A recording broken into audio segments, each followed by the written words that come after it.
All right. Welcome back, everybody, to One-and-Done-athon Season 2. I'm Amerlin here, taking over for Hobbs, who is done for the day. Again, thank you, Hobbs, for coming in and helping me to host this. But now we have frozenflygone running Candy Box 2. Frozen, go ahead and take it away. Awesome, thank you. I am a huge fan of idle games. They're actually like my favorite genre of game. I'm always constantly playing one, at least, sometimes two. If any of you have seen me play Poker Clicker on this channel before, you know that I love that game as well. So Candy Box 2 is actually my favorite idle game of all time, and it's not just an idle game, it's also an RPG and a text adventure, and it gets really wild in 20 minutes. So the first time I played this game, it took me about 3 days to beat, and we're going to beat it in hopefully closer to 15. But here with me, I have another idle game enthusiast. I've got Tom. You want to introduce yourself? Say hi. Hi. Yeah, I'm Tom. I've also played this game. Probably took me also 2 or 3 days on first playthrough. I don't think it's going to take that long here. Yeah. I get asked the question all the time of how do you speedrun an idle game? And so this is going to be a showcase of how routing and manipulations of just what we can grab in the game are going to make it fly by super quickly. And if you want to play this game yourself, feel free to get started. Just Google Candy Box 2. It's free, and you can see how far you get in during this run. But I'm pretty much good to go whenever we are. If Amy, you want to give me a countdown, when I refresh the page, that's when we'll start the timer. So. Okay. Well, if we are ready, Yeah. Then we can go in 3, 2, 1, go. All right, so we're back to 0 candies. So you basically can see every second we're going to get more candies. That's the idle part of this game. There's a few different currencies we're going to talk about as we get into it, but literally I have a 3-minute split to explain everything that's going on, and this is the pretty much only waiting part of the game, and then it's just going to be a dash to the finale. The ultimate way that you beat this game is you get the 4 PLAY stones, and then you obtain all the candy in the world. So that's our goal. So the 3 options we have now are eat all the candies. Eating the candy gives us health. Throw 10 candies on the ground. We're never going to use that in this speedrun, but it causes some funny dialogue. And request a new feature to the developer. So I'm going to do that. Oh, we get a status bar. Lovely. I can request another feature. Now we can go into the config and turn on dark mode, which I'm sure everyone will appreciate, including myself. I'm going to request another one. I get a save feature. You can save or load different saves, and so there's actually a lot of awesome practice saves available for this game. You don't have to wait 3 minutes every time to practice this game. Now I have a health bar, and the final thing I can request is a map. So it opens up to this little village, and there's a few different things we can do. I'll show you around because we got some time. We have the shop. We have, there's some lollipops we can buy. We'll talk about that in a second. There's a locked house. There's a forge. That is a lollipop I can click on. So now I have a lollipop, and those are going to become really, really important. And we're waiting to buy this wooden sword. That's this wait that we have in the beginning. Otherwise, we're just getting ready for that. So I'm going to pick up some more lollipops. We should have 4 by the end of this, and now we do. And so there's this house, and it says, "Hello, my cellar is full of rats. I need to get rid of them. If only someone with a weapon could help me." So this is our first story beat. So now we're just going to go back into the village and chill out and wait for the forge. Tom, you want to talk a little bit about what lollipops use for us is going to be?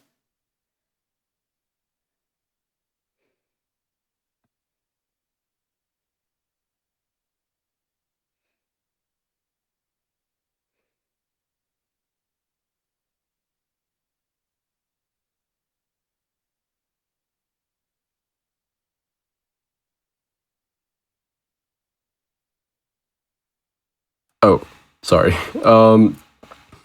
Yeah. Sorry about that. So basically there's an item later in the game that will cost 5,000 lollipops. And there aren't 5,000 lollipops throughout the world, but later we'll be able to unlock the lollipop farm. And this lollipop farm will allow us to plant lollipops and passively generate lollipops. So we're going to first collect some lollipops so we can plant them later and then get even more back to buy the item that we need. Yeah, the lollipop farm is super, super critical because basically the more lollipops you plant, the faster they generate. So it's going to be really, really slow at first once we start actually planting them, but then it gets exponentially quick. And that's actually a really big part of the routing in this game is the split I call lollipop farming.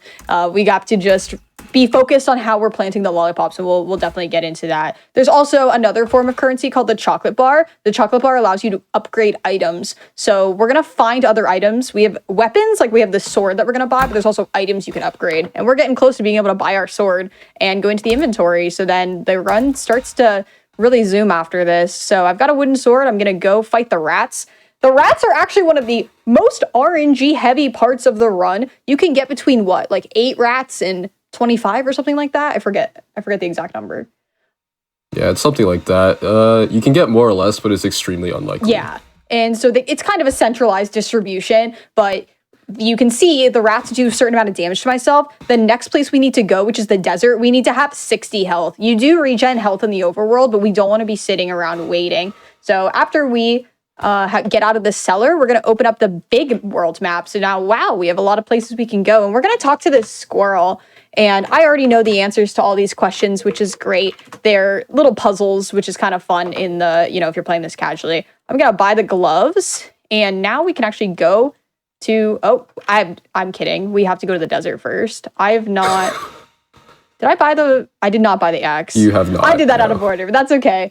We're going to chill a little bit here to get the axe. So you can see on the big giant overworld, there's so many different places you can go, and you have to clear out different areas in a certain order. So the first thing we're going to do once we buy this axe is we can clear out the desert. So I've picked this up, and we are going to do that.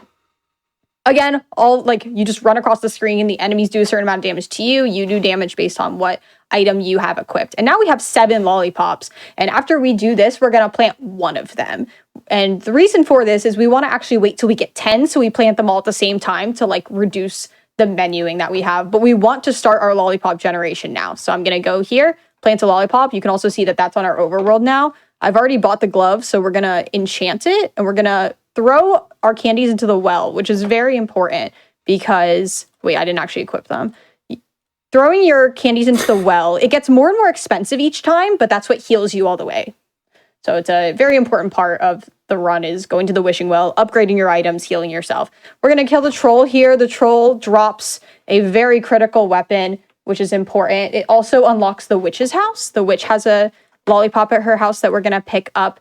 And now we have enough money to go into the shop and buy these 3 lollipops, and we're going to plant all 10 at the same time. And we're also going to buy the other glove. So now I can hit N to go straight to the lollipop farm, which is super helpful. And we're going to go straight into the desert. This is the other RNG heavy part of the run. I need one of these fireballs to hit the flying bird to get us a feather. And the feather allows us to jump higher once we gain the ability to jump, which we still don't have yet because we got to get a pogo stick. I hope you are all, following along. That almost hit the bird, but didn't. That was heartbreaking. That was actually heartbreaking. Quite unlucky. This bird, if you're going for a PB, typically for me, if I don't get it by the second time, I usually reset, but we're just going to keep going in the desert till we hit a bird. So here we go again. And you can see the lollipop has generated. So I was generating 1 every minute. Now it's every 52 seconds. It's going to get faster and faster the more lollipops that we plant.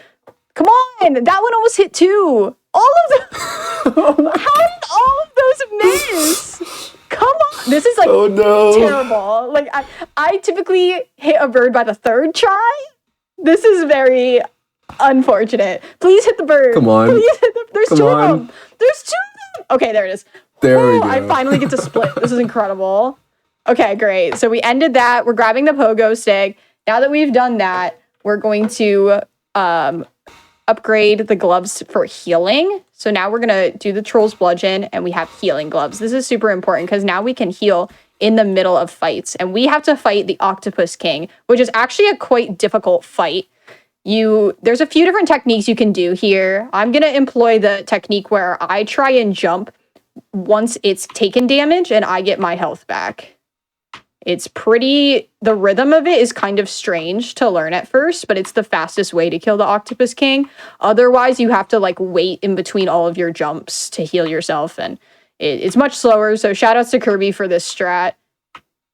This is the fast way to kill the Octopus King. This is something that takes a little bit of time to learn, but it becomes quite consistent. And the reason we need to kill the Octopus King is because we're going to get its crown, and its crown is going to shoot out fireballs, kind of like what the red gloves did. So then we'll be able to shoot out fireballs and be healing at the same time, which is like really critical for later things. So I meant to keep going because we need to get to the end of this cave as well. There we go. So now we've gotten to the end of the cave. We're going to upgrade the crown, throw it on, and now we're going to go under sea. And this is kind of where lollipop management becomes super critical. So I'm going to be planting lollipops all the way up to 21. Then I'm going to not plant anymore till the end of the sea because it doesn't get that much faster. And then we're going to plant in 50, then we're going to plant in 100, and in a few minutes, we're going to have 5,000 lollipops. And you might be like, what? That's so many, but it's just because of the exponential growth of how the lollipop planting works. So, Tom, you want to talk a little bit about like what we can encounter in the sea here and why we're here? Yeah, so we're here mostly because there are two items that we need, which are this. One of them is the sponge, and one of them, honestly, I forgot what it's called. Is the other one, yeah. Yeah. But yeah, so you see there's a bunch of patterns coming at us. Like we have sharks here. Each one of these is completely random. And there are a couple of them that can actually be dangerous. So like this one jellyfish. Here with this jellyfish swarm, they do quite a bit of damage. And there's actually something that can happen where the jellyfish gets stuck behind your ship thing. And so they just constantly do damage. Yeah. And that's very bad. That's the only way I've really died in runs is dying to the jellyfish swarm. It's very scary. The great thing about the seahorses is that if you're on the bottom of the screen, they can't hit you. So you kind of just like stay as low as possible. You get the shell powder. The shell powder triples your lollipop generation, which is why we don't care to be planting a ton of lollipops until after we get out of here when the shell powder's active. And then we're going to have the sponge, which lets us squeeze. And that's the only way we can get through the forest because by squeezing, our hitbox gets smaller. So now I'm going to plant 50 at a time. And then once I'm going to plant 50 at a time again. But actually, we got the sponge pretty fast. So we can go straight into the forest. I'm going to squeeze once I get to 50, be planting. The thing about the sponge, they can be like in the alcoves or it can be just like where it was there, which is very fast. And then after the forest, I need to do like a bazillion things in a particular order. So I'm going to like have Tom explain like what I'm doing and what we're grabbing because it's a lot of things to keep track of once we get out of the forest. Yeah. Yeah, you can see my lollipop generation is already like popping off. I'm doing 100 at a time now. And my goal is to get to about 2,800 lollipops planted at the farm. That gives us a good balance between generation and like, you know, how many we're going to get back versus how many we put in. So that's kind of like my area for where I'm aiming for. But now I'm going to go do a bunch of stuff. So gotta look at my notes and do that. Yeah. So basically what we're doing now is we're effectively waiting to get to 5,000 lollipops. And so while we're doing that, we're finding all the things in the world that we haven't done yet just to knock them out to set us up for when we get, like once we get that item for 5,000 lollipops. So you see she picked up a chocolate bar in the cave and also bought in the shop some more. And yeah, that was a heart piece that will increase your max health. And you'll see there's just a ton of different things that are happening just to try and get to, So we go to the lighthouse also to save on having to go there later. Yep. Yeah. And this is the candy box. Yeah. No way. I'm going to also eat candy for the first time, which increases my health, you can see. So I think I've done... Oh, I need to unequip my weapon and hat. Here we go. That's something later. There's a big spider that gets mad at you if you attack it. So we just unequip our weapons so that we don't attack it. And you can see I'm pretty close to 5,000. That was a pretty decent, getting to 5,000. I completed all my tasks and I wasn't waiting at the witch's house too long. That's always what we want to see. And that was actually a gold split from me. So very good lollipop management, actually. And now what are we doing here? Yeah. What is this place? Yeah, we're now in the hole. Yeah, it's literally just called the hole. So, yeah. The thing about the hole is that it is filled with these somewhat angry people that aren't exactly happy that you're in their hole. But the thing is, they have some pretty nice items that we want. So we're just going to jump over them. Oh, and yeah. that was close. we're just gonna Nothing teleport bad out. could possibly happen. So the Grimmery that we bought from the witch, you can now see I can do Acid Rain, which I'm never going to do, Fireball, which I'm never going to do, and Teleport, which is incredibly critical to the rest of the run. So we needed that to be able to progress through this hole, because the Teleport is what lets you restart in situations like this, and it's really super important. And we just grabbed like more items in here that we desperately needed as well. So now we're going to throw the candies in the well, and I think we're just going to go to the castle. So now we picked up more spells in the hole as well. So I can summon demons and I can summon a protective wall. Both of those will be useful. But I'm just going to squeeze under these horses, and that's going to get us into the castle. And this is kind of when the end game begins. And we get to see another. I'm going to double check that I put a chocolate bar in the well. I didn't. So I'm very glad I did that first, because I'm just going to be turning in all of my things for Pans au Chocolat, which allows us our magic to cast faster, and we're going to get more health from it. So that's super important here. This is the spider that you can't have any weapons equipped for, and we get one of the stones, which is awesome. And now here's a dragon's foot. There's just a dragon here. Yeah. I love this character. They're friends. Yeah, so much HP over so much HP. I that makes sense. Oh, sorry, I thought I was supposed to attack you, but we don't. So we go back to the well, and this is like a big menuing moment where I'm going to get more magic 6 times, which allows us to cast it faster and faster and faster. So we're going to basically max out our magic. And that's why we need so many chocolate bars, is because they all get converted into these Pan au Chocolats. Gonna throw my candies in the well to heal, go to the enchanted body armor. And you might be wondering, what's going to happen next? And the answer to that is, we're going to fight the devil. It escalates kind of quick in this game. So the devil's holding one of the stones that we need, and we're just going to kill the devil with his own demons, which is, something. And then I do not have enough health to make it through fighting the giant nougat monster. So I'm going to fight this as well. It's holding another stone. There's also a giant teapot, which we do not see in this game, unfortunately. And then we're going to eat all the candies. And this is Tom's favorite part of the game, I think. Yeah. You want to explain what's going on here? Yeah. Yeah. So we now have a puzzle, is what this is. And basically our goal is to click on that top right tile with 2 question marks on it. But the thing is, to click on it, we need to get a hashtag on it. And so basically what we need to do is we need to click a bunch of things and manipulate all the tiles around the screen to try and get a hashtag onto that tile. Yep. And it just so happens that behind that tile, there's the P button, the P piece, the stone. Yeah. 3. So yeah, it is critically important that we do get the stone, but otherwise, it is a puzzle. It's kind of hard to figure out casually, but it's definitely okay, fun. I got it. That was not And the there we fastest go. I've done that, but it was pretty okay. Oh, okay. So the thing about throwing the candies in the well is every time it gets more expensive. So you saw there, I didn't have enough candies at first, but you can put lollipops in the well. So now we're fighting the developer of the game. I told you, things are escalating, but now we're actually getting to the end. So we're going to climb the castle wall. We're going to put our PLAY stones, put that in. We're going to look in our candy box, and ta-da! You won! You now have all the sweets in the world. How incredible! And I have some here. Yeah. Yay! So yeah, that's Candy Box 2, a game that originally took me 3 days. And you can see with just cool manipulation of all the items we get, perfectly using every single thing that we have access to at that time, we're able to just fly through it. And I think that's a really engaging speed run for what kind of a game this is. So I had a ton of fun with this. I've been roping Tom into learning this too, which has been really fun. Yeah, I will say this run is definitely harder than it looked. I got pretty owned trying to learn the run at first, but, there's quite a bit of resources available if you want to learn it.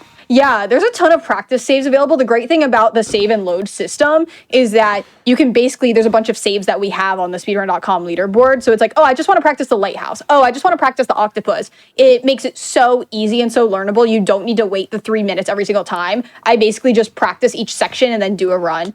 But yeah, I actually recently PB'd in this game the other day. My PB is 15-17 now. I'm going to really keep pushing this down to under 15 minutes, but it is such a fun run, and it's also a really fun game. I told you, you should just play the game because it's really fun, And there's a lot more things that we don't get to see in just any percent. So I'm going to utilize the fact that I'm a mod on this channel to post the link to the game. So you should check it out. It's really, really fun. I love idle games, and I hope that this was a fun. If you've never seen an idle game speedrun before, I hope that you enjoyed it. So thank you, Amy, for also accepting this game, and Tom for hanging out with me as we were getting all the candy. I had a great time. Yeah, thanks for having me. Yeah, thanks for doing it. I was actually pretty interested. I might honestly pick that up. I really like idle games too. It's really fun.